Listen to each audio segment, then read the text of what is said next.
Hey everybody, what's going on? It is Say Yes to Jess, and today I wanted to talk about trading M's. So on my social media, I had asked you guys if you traded these patterns, how do you trade them, what confluences do you look for, and I just want to show you what I look for on my end. Now I have three time frames up. I have the 1 hour, the 15-minute, and the 5. I'm very big on the 4-hour time frame. So I had a level here that I was really waiting to see how the market would react to it. And I was waiting for a break and a retest, as I am a break and a retest trader. So I went down and dissected it on the 1 hour, and you can see where we have our M pattern. Now, I like to look for a break and retest at the middle of the M to take it down. However, the middle of the M was slightly above my 4-hour level, and I'm really strict about using my 4-hour level. Like, that's just what I use for my entries. So this candle right here, if you look here to the left on this chart, this was the candle that broke my 4-hour level, right? So I was waiting for the reaction to it, and this was the one that broke it. Now I have different time frames so you can see how you can go ahead and wait for price action to give a better entry opportunity and reducing your risk. All right. So once that candle broke it on the 1 hour, I then dissected it on the 15-minute. And again, this candle was a 2 o'clock to 3 o'clock candle. And that's basically from here to here. Okay, so you can see that there was a little bit of manipulation here or a pullback, and that would have not given me the indication to go ahead and get into the trade because I would have to risk more.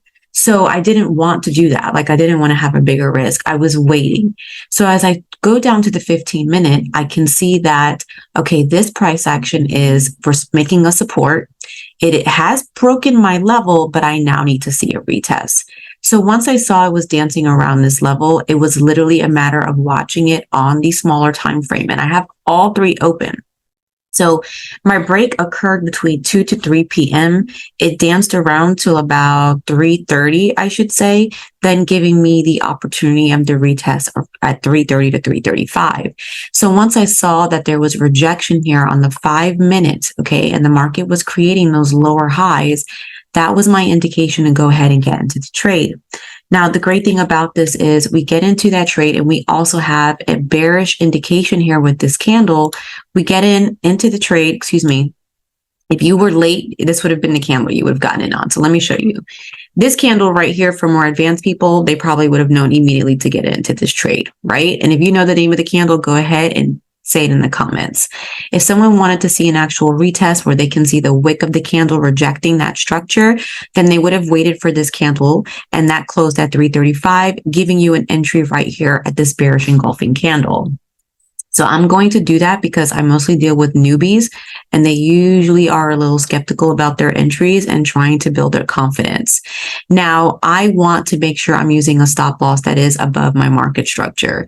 So in this case, I am risking about 13 pips, and I'm wanting to take this down to my 4-hour level. So I am a swing trader, you guys, just so you know. So that is my goal, is to take it down to the 4-hour level. I'm just reducing my risk here. Okay. And I didn't even need that big of a stop loss, to be honest. I could have definitely reduced it some more. But look at this. We have our trade here. All right. Not the best risk to reward. Well, it's a 1 to 2 pretty much. I like 1 to 3, to be honest with you. But you can see where we have minimal drawdown here. We also had an opportunity to compound this trade. So not only, I'm going to delete this, not only did you have an option to get in from here to here, the market created a new low, okay? It came back, retested, and it created another, basically, I would say triple top here because we have a triple retest. So we now have a triple retest here. We have exhaustion with our candles. You can identify it as well on the 15-minute. It is respecting this market structure, and it just gives you the indication right here. These two candles are a bearish indication that we're going to go down. So at 6:15, you had another opportunity to take this down, at least to previous market structure, and that's exactly what happened.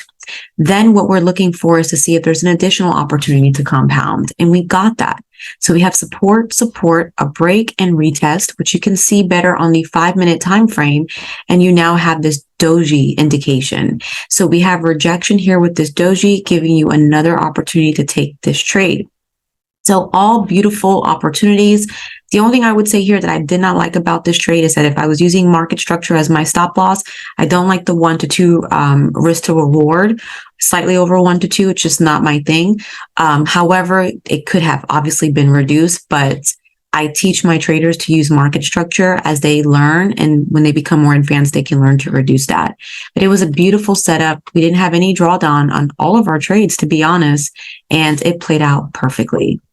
So the power of the M is pretty awesome. So when you see M patterns and you get that break in that retest in the middle of the M, you need to start thinking it's money time, baby.